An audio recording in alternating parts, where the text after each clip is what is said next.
Thank you, Mr. President. Good evening, ladies and gentlemen.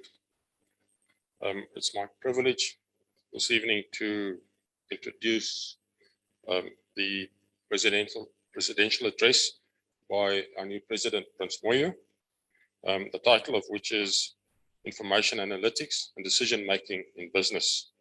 As an introduction, engineers add value to lives in society. Our trade is indeed a service to humanity. Despite massive progress, we still are faced with many grand challenges. Inevitably, the exercise of our trade crosses paths with other important trades, chief among them that of technical decisions with multiple competing priorities. In making these technical decisions, one is expected to make the most of optimal decisions at all times. Societies, regulators, and investors leave the technical decision-making very little room for error. The pressure to minimize the costs of societal services continuously grows. The talk will analyze the use of tools and systems to make fast and relative accurate decisions in the world of work. What efficiencies better utilize of masses of information present to the decision maker? How does this influence the nature of new businesses? What we eventually do without a human as a decision maker? Will the engineer become extinct? Are the pitfalls of potential autonomous systems? Hereby then call on our new president to deliver his presidential address. Mr. Immediate Past President, office bearers, members of council, members of the Institute, ladies and gentlemen, thank you very much for the opportunity to address you today on the topic. I hope that we are going to be stimulated as we continue to see the amount of opportunity that is there in the area of decision making for both operational business management and entrepreneurial activity. Let me start, Mr. Immediate Past President, by thanking you for your summary of the events of the year. I know that it was indeed a summary because you have packed a lot of work into the year, and just listening to you was a very good reminder of how much we have achieved under your leadership. So once again, I would like to thank you for your leadership. I also want to thank you for your warm words of congratulations. I'm sure that I speak for all the office bearers and council when I say it has been a pleasure working with you. And we look forward to your kind guidance as Immediate Past President and into the future. We've learned a thing or two about Professor Maharaj, that he is quiet, but he has a method of working which sometimes brings out that steely determination to get a point through. And he is also open-minded always for the most optimal decision. I've watched him make up his mind and change it as he receives more information. But certainly he has been able to show us that you can be calm and quiet and still achieve. So I would like to thank you for that. I would also like to thank the members of the Institute, and in particular council members, for putting their faith and trust in me to lead this institute. I'm told I'm the 111th president. That sounds very good. We had to count and recount with Ada. 111 sounds very good. I can't forget that. And this is a task that I don't take any lightly. These are the areas that I will cover. I have done largely the introduction, and we have largely spoken about the environment we are living in of COVID. And Mr. President, Mr. Immediate Past President, you stole the words out of my mouth about this cloud and silver lining. I have actually written exactly that. Of course, there are positives around reduced requirements for real estate. Not if you've invested shares in real estate shares. And we have perfected this art of working from home. And I think in a way it's leading to better work-life balance. And then we don't miss the traffic jams. Those of us that have the luxury of not going to the office.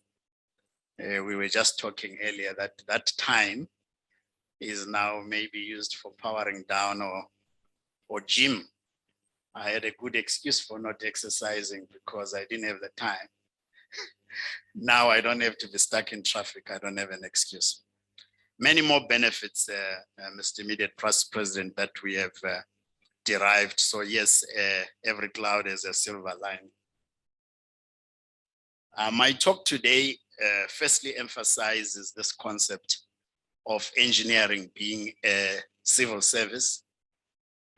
And it could be argued that the world has moved fastest in the area of technological development in the last few decades than in any similar period in its history.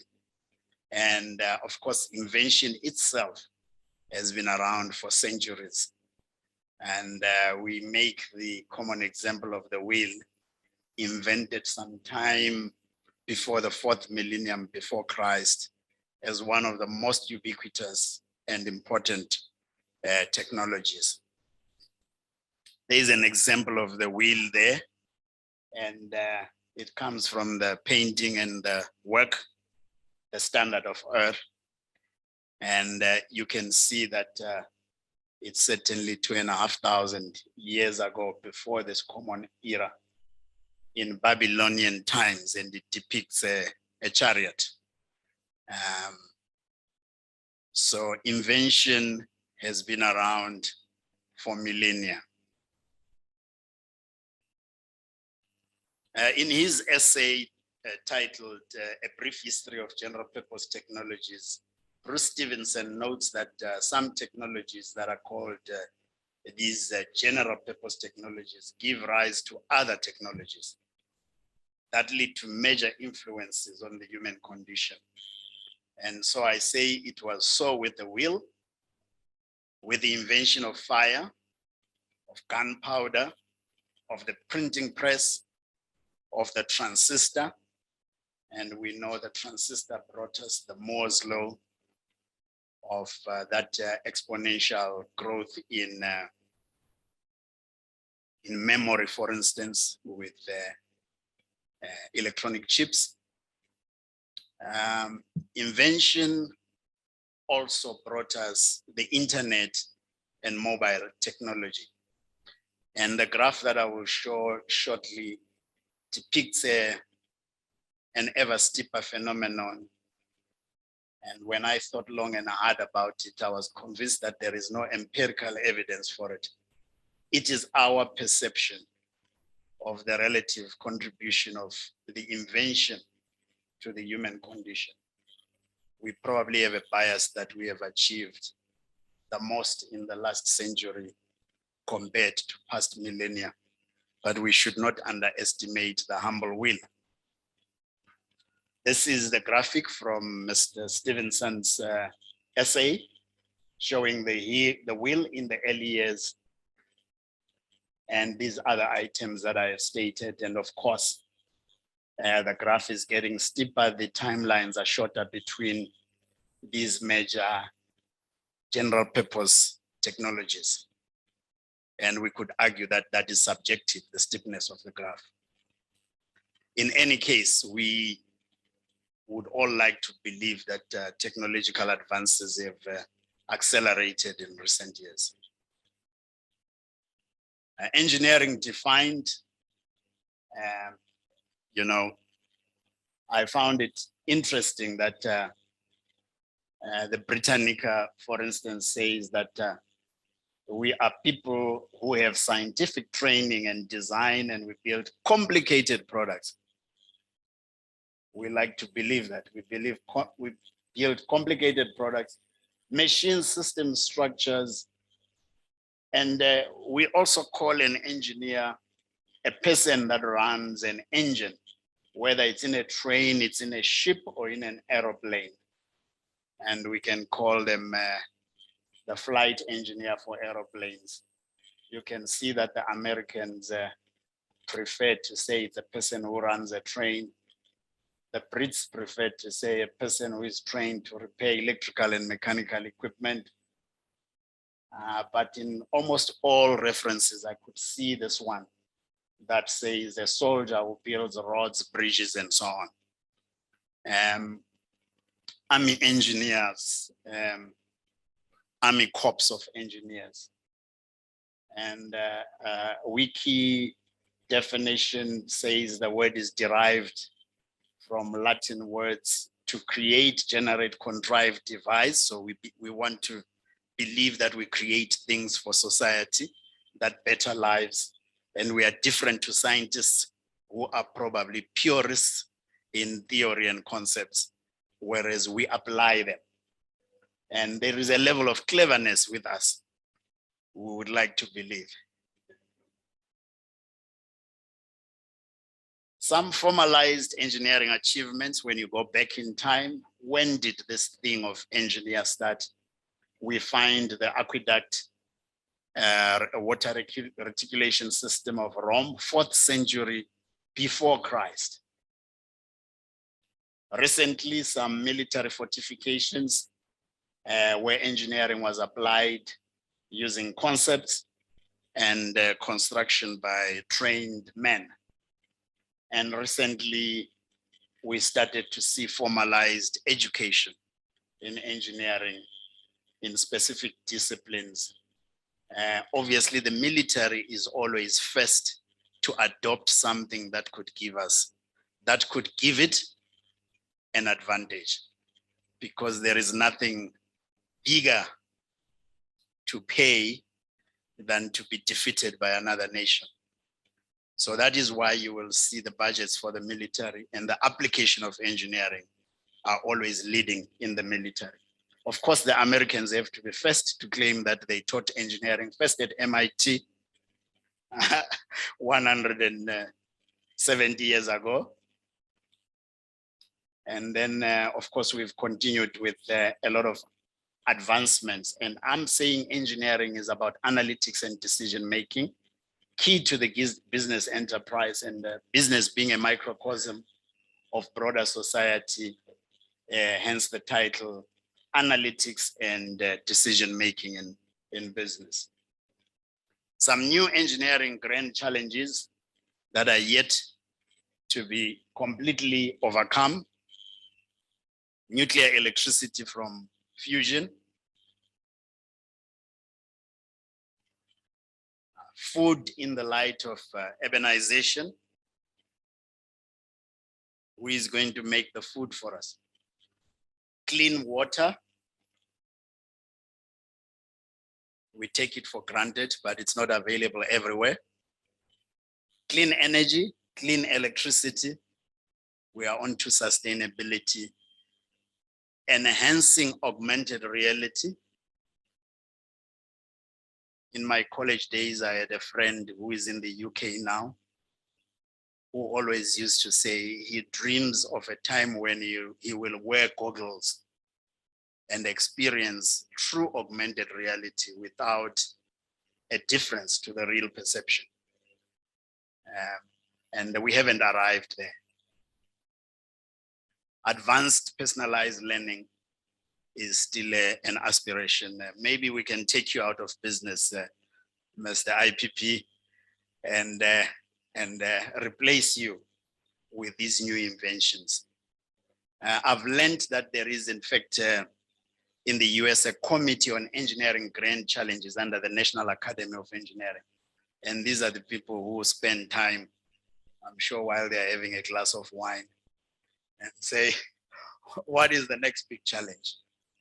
The point here is that there are a lot of mega human challenges that are still to be overcome. This is just one of the results of the National Academy of Engineering of the US that published the very popular top list of top 20 greatest engineering achievements of the last century. And of course, we were all happy to see electrification on top. But you can see as you go through the list that a lot of those are technical engineering, in fact, electrical engineering in its broader sense. So maybe it's not wrong that we have achieved quite a lot in recent years. Engineering decisions, I borrowed from your talk last year, Mr. IPP. I liked your characterization of the skills that are required for engineering and decisions. And I copied them as they were in your talk of last year. I still believe it's a very fair and accurate reflection of the kind of skills and the makeup of an individual that is to thrive and excel in this profession. And I'm not going to go through them individually, but the graphic that follows using slightly different words from the article Augmenting Classrooms with AI for Personalized Education by Kock and others definitely emphasizes this difference between machines, what they are good at today, a lot of availability. We sleep, a lot of scaling, speed in computation, but of course the machines are not so good at creating learning content, creativity, storytelling, and certainly they are not empathetic.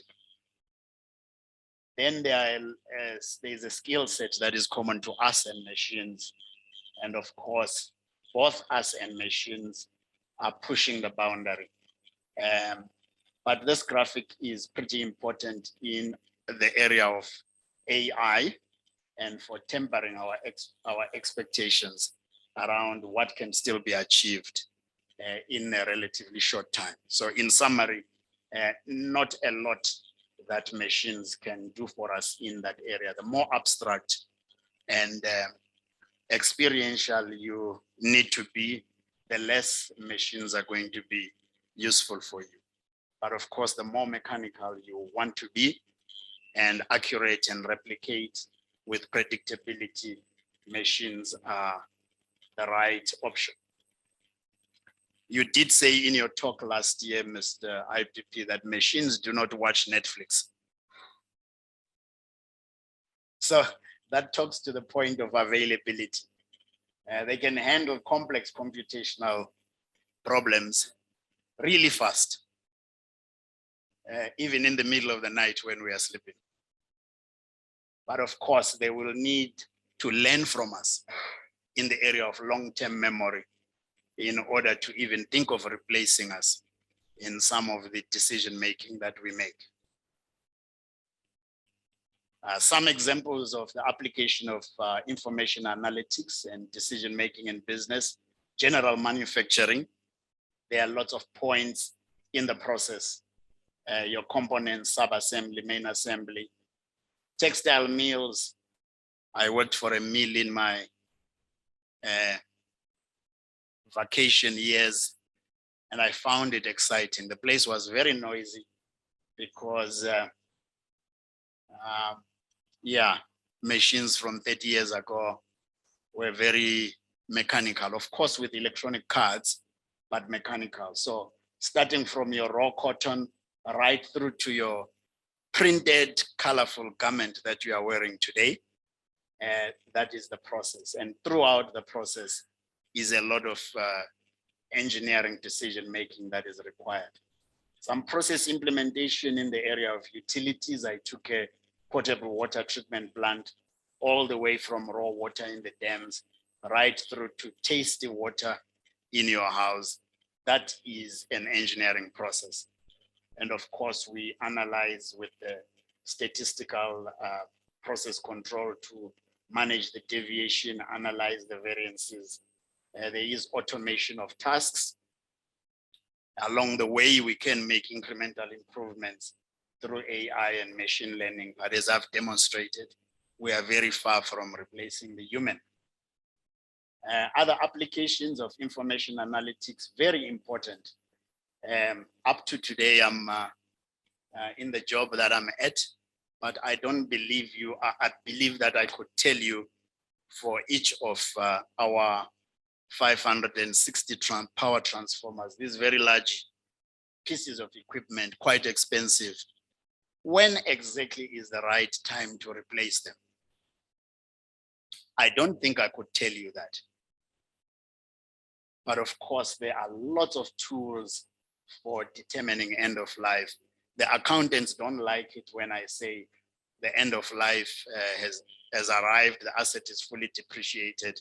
It looks good, pretty new, it's working, but we must change it because it's fully depreciated in the balance sheet. They obviously don't like it, and the clever engineer will not like that. But at the same time, you can have the opposite of a newish asset that is not performing well.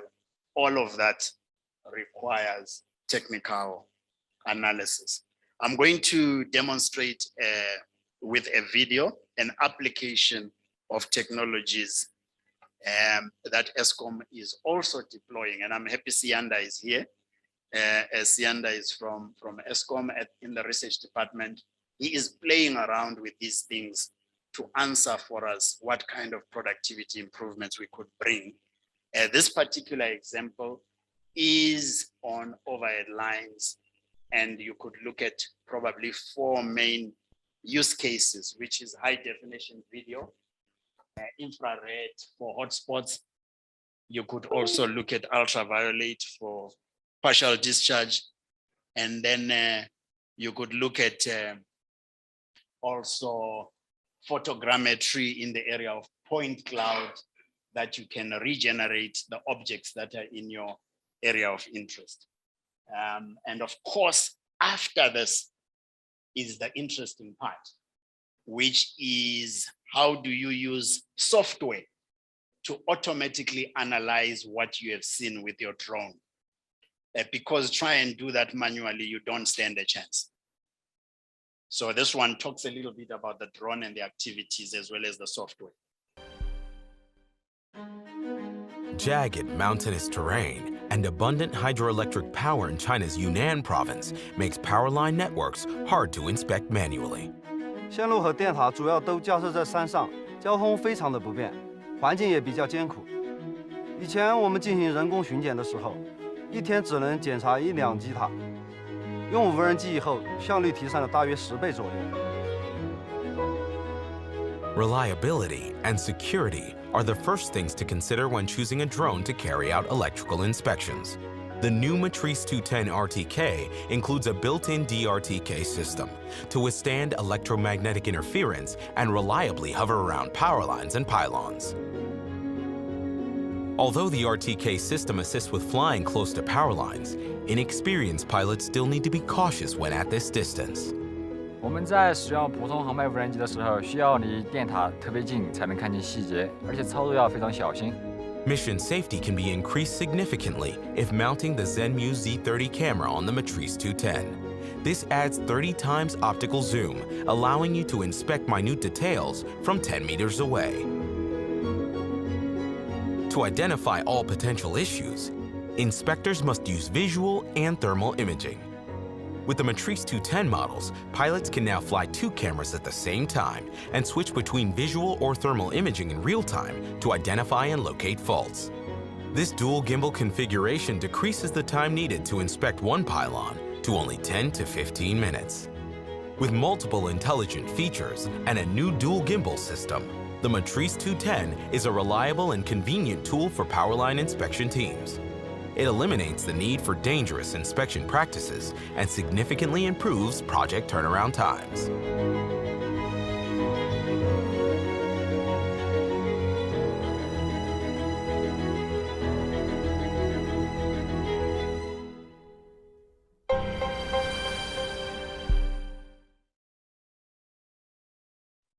So that is the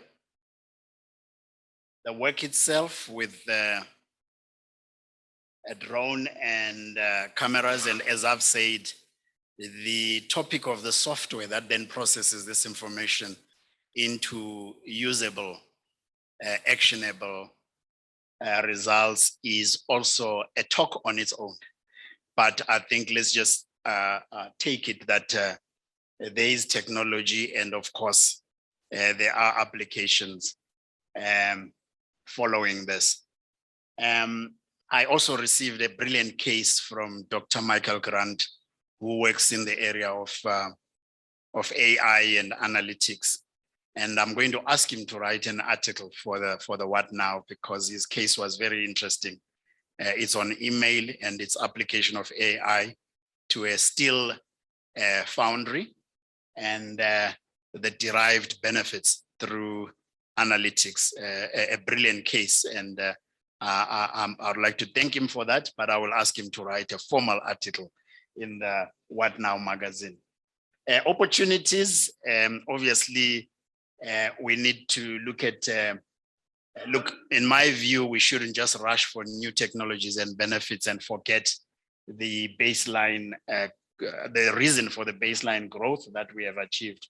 So I'm saying there's a need for a recovery of the manufacturing GDP.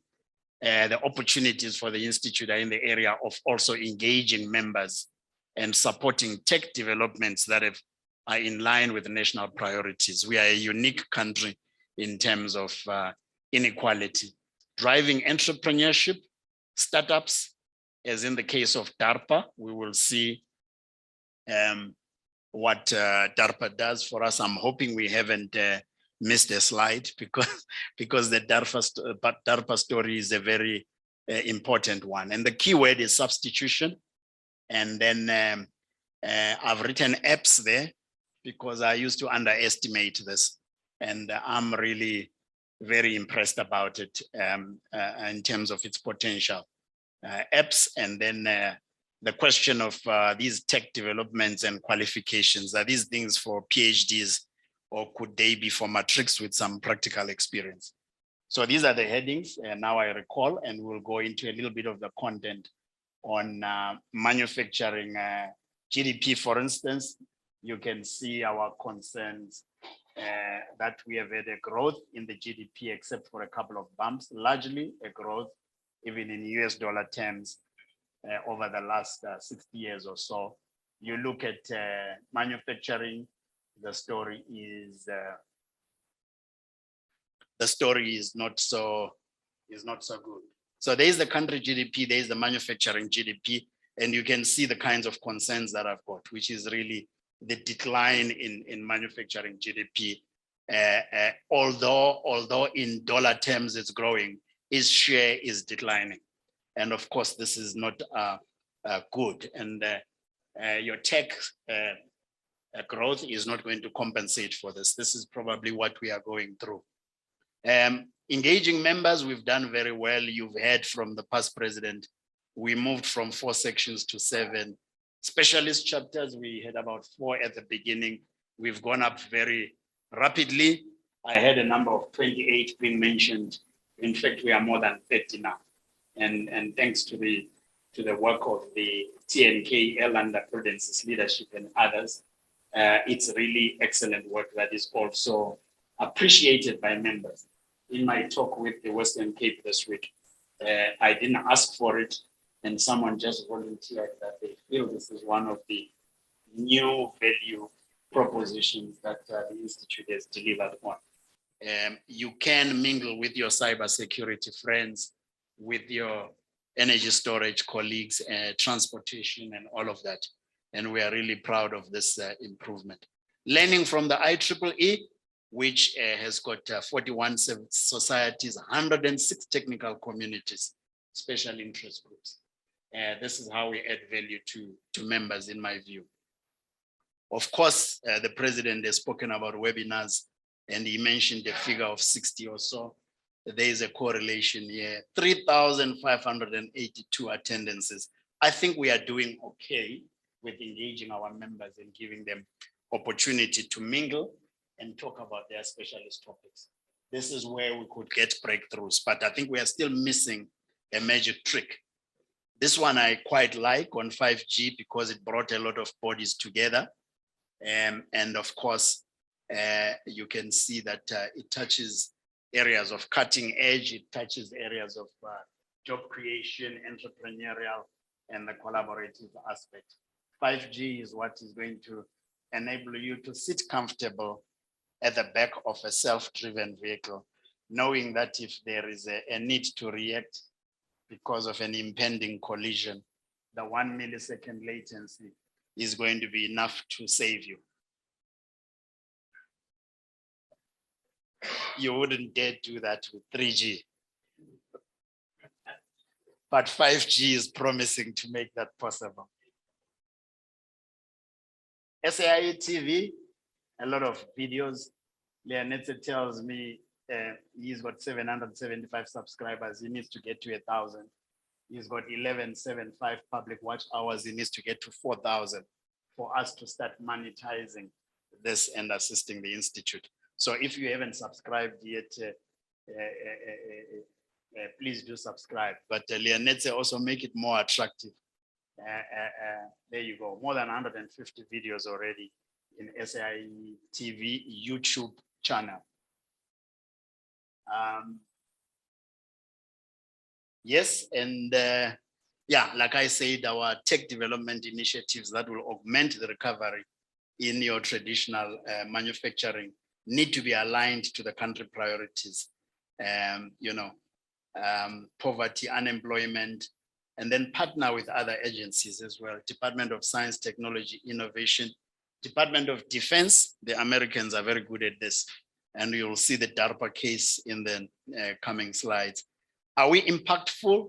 Can we show the kinds of jobs we are assisting to create as a learned society? Or are we just there to observe and consume what others produce? Unless you are impacting the daily lives of people, you are not very relevant.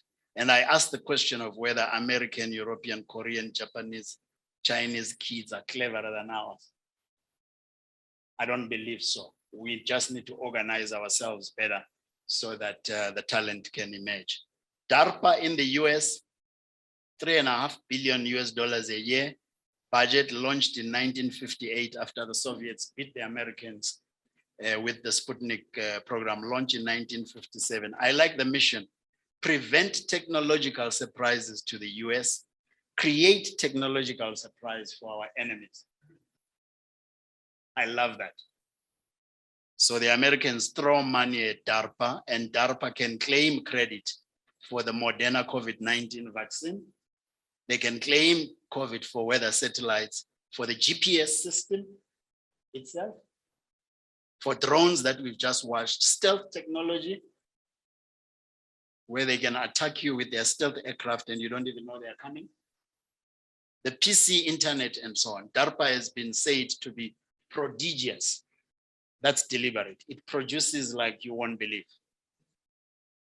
And then one of their projects, which is active right now, I went and saw, is this one on neural implants for soldiers. And it reminded me of this cyborg movie of 1989. So I'm asking the question, this thing is fictional, but for how much longer is it fictional? Don't be surprised if we start seeing soldiers fighting on the front line with the assistance of implanted chips. These are some examples of tech successes, world's largest giants. You know these names. And then a more recent one of tech startups that you probably don't know of yet, but are the future companies. And of course, you can go in and have a look what makes these companies tick. Some of them are in transportation. Didi is here now. It's an option now. Stripe with payments, of course, SpaceX with the promise of making a space travel pedestrian, and so on. And a lot of these are about substitution. And so if you are looking for a new area to grow businesses, you don't have to look at inventing a brand new thing. It's really about substitution of a product or a service that already exists. And so I say the next technological opportunity is right under our nose. There is no magic to this. Apps, there are some stats you can read for yourself, but this is an eye opener for me. I always wondered, how do free apps make money? And I actually spent some time reading up. And I was wondering, why am I always being tempted to download yet another app? We are told here that we have about 80 apps. And of course, the millennials are 100 or more. And we spend 80% of our time that we are on our computers on apps. 935 billion revenue in this financial year alone. How much of that is our slice? And as they say, the young ones, you think of anything, there's an app for that. Okay, and in terms of education, I'm saying it's a mix. You've got the dropouts that have made it in tech. You've got the boffins. Well, you've got the postgraduates that diverted with their projects and went commercial very successfully. You've got some geniuses, Jeff Bezos, apparently summa cum laude, electrical engineer and computer science. Mark Shuttleworth, no slouch himself. UCT, Kim Reed is a chartered accountant. And these people have pushed with their projects and actually taken them to commercialization. So you can be a dropout or you can be a summa cum laude. There is room for you.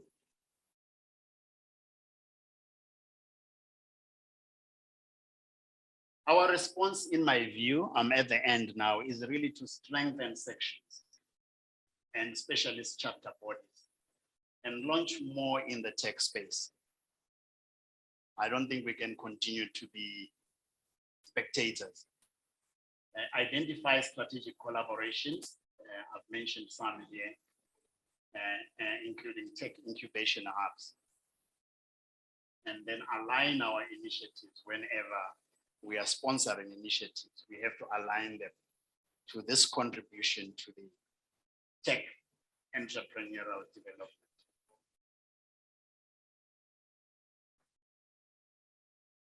These are examples of initiatives.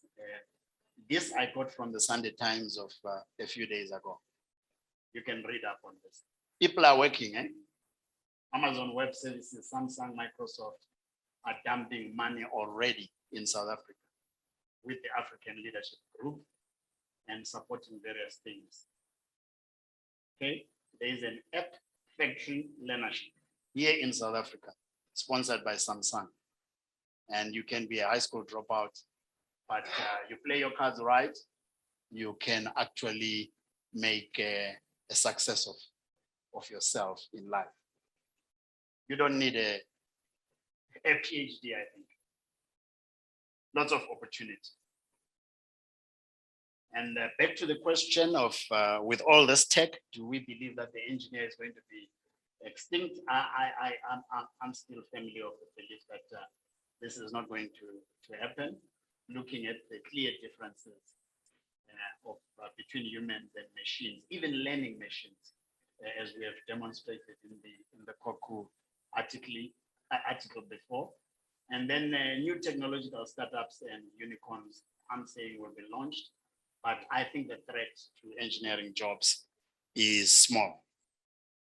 And then obviously traditional utility services, you still need your traditional electricity and plug, you need your water, you still need your telecoms and transportation. And that is not going away anytime soon. So tech is an enabler, it's a an added benefit, but your foundational utilities and manufacturing has got to come to the party if you are going to be a high growth country. That is my summary. We have spoken about engineering as a civil service. We exist to provide technological solutions for the advancement of humankind. That's what engineers are there for. We see the environment of analytics and decision-making in business, in particular for insights, for improvement in processes, but also development of new products and services. And there are many opportunities for technology to contribute to business and therefore make a real difference in the lives of people. Thank you very much.